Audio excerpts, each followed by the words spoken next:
In this video, I'm going to teach you how to use eSIM abroad. It's a very easy process, so make sure to follow along.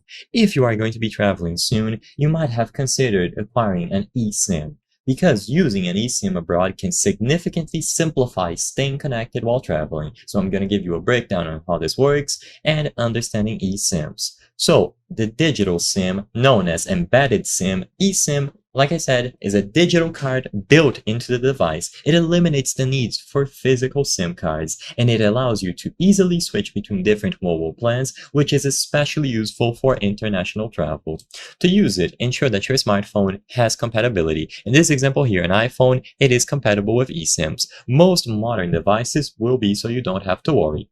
Now you have to choose your eSIM provider. For this video, I'm not going to go into too much detail about comparing couriers, your existing carrier, and so on. I just chose one as an example, but you should do your own research. Some carriers offer international eSIM plans, so I would highly recommend checking your existing carrier to see if your provider has options for your destination. Alternatively, you can look into options like Airalo, which is the example of this video, and you will find global eSIMs. You have plenty of options here depending on the validity, the data that you need, and the price, so you click buy now, and all of these supported countries are going to be listed. And as you can see, the list is very extensive. They even provide a search function here.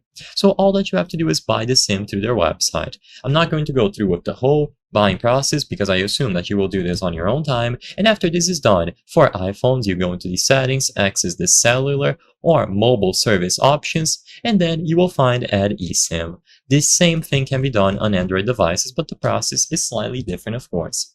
Once you purchase, just go through the activation process. Most providers will be glad to help you. Typically, you will receive a QR code, so you just scan it.